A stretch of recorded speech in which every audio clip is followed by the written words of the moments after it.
असेल ते कर्म फिरून कसं आपल्या जवळ येतं, त्याचं आपल्याला ते भोगावं लागतं आणि ते फेडावं लागतं. मग ते कुठून येईल, कसं येईल आपण सांगू शकत नाही. आपण म्हणतो दादा सहज, मी वाईट कर्म करत नाही, मी वाईट मार्गाला जात नाही, पण चालता चालता तुमच्याकडनं माझ्याकडनं सहज वाईट कर्म घडून जाते.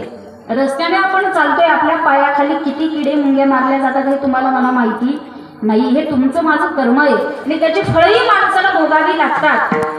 काय झालं म्हणे, एक बँकेचा मॅनेजर होता, काहीतरी बँकेत भांडण झाली आणि तो बँकेचा मॅनेजर, हाताखाली नोकर होता, त्या नोकरकडे आला आणि त्या बँकेच्या मॅनेजरनं त्या नोकरच्या एक कानाखाली वाजवली. आता हा नोकर होता, याला काम करायचं होतं, तिथं राहायचं होतं, पोटासाठी राहायचं होतं. यानं काय त्याला परत मारलं नाही. हा तंतन करत घरी आला. घरी आल्याबरोबर त्याच्या बायकोनं सुंदर असा आवडीचा स्वयंपाक बनवलेला होता. फार आनंद झाला, माझ्या बायकोनं माझ्या आवडीचा स्वयंपाक बनवला. आनंद झाला, आनंदानं जेवणाकरता बसला आणि बसल्याबरोबर पहिल्याच घास तोंडामध्ये घातला आणि ऐका बरं, पहिल्याच घासाला त्याला भाजीत केस लागला. स्वयंपाक जपून करत जा, एवढं सांगायचं, बाकी काही नाही. केस लागल्याबरोबर याला अगोदर चिरड आलेली होती. हा ताटावरनं उठला, तंतन करत बायकोकडे किचन मध्ये गेला. तिला पाहिलं आणि तिच्या संदिशी कानाखाली वाजवली. लागलीच नाही, लागलीच नाही. आता हा एक बायको होती, ती आता कोणती बायको असू द्या, ती काय नवऱ्याला परत मारतात तुमच्याकडं नाही मारत, कोणतीही असू द्या नाही मारत. ती बायको होती, तिनं मारलं नाही. घरात मुलगा खेळत होता, ऐका कर्म कसं फिरून माणसाजवळ येतं. घरात मुलगा खेळत होता, लहान लेकरांना सवय असते, विचित्र सवय, खोड्या करणार, इकडे तिकडे फिरणार लहान लेकरांची सवय असते.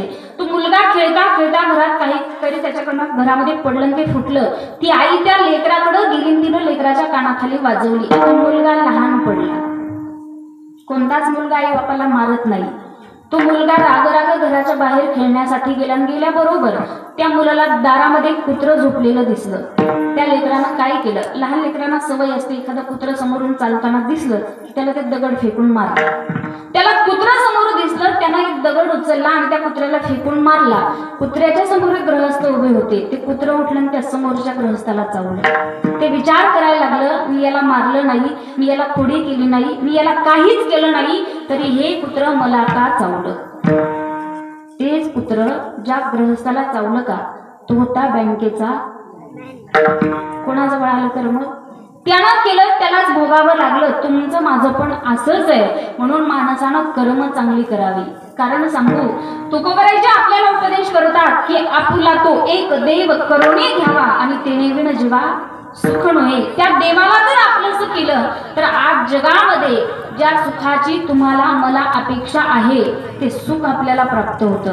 ऐका बरं, तुकोबरायांनी माझा पहिला प्रश्न तुम्हाला आहे. तुकोबरा म्हणतात आपुला तो, त्या देवाला आपलंसं करायचं. पहिला म्हणजे मला सांगा, देव आपला आहे का? देव आपला, बोला, काहीतरी बोला, मला मातीत घाला पण बोला.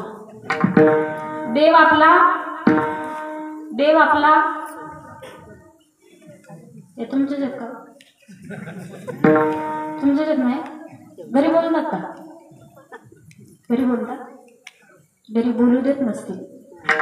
त्यांना जितका जोरात बोलता तितकं जोरात मलाही बोला. त्यांना लाजता का तुम्ही? लाजता का? तुम्ही सांगितलं त्यांना कीर्तनात बडबड करू नका. मला सांगा, देव आपला आहे का नाही? देव आपला आहे का नाही?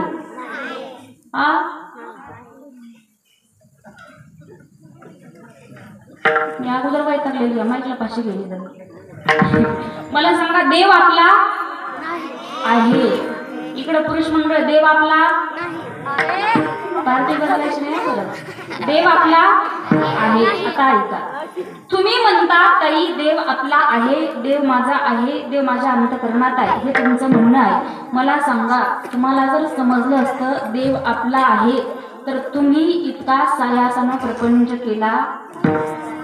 संत सांगतात सायास करी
हरि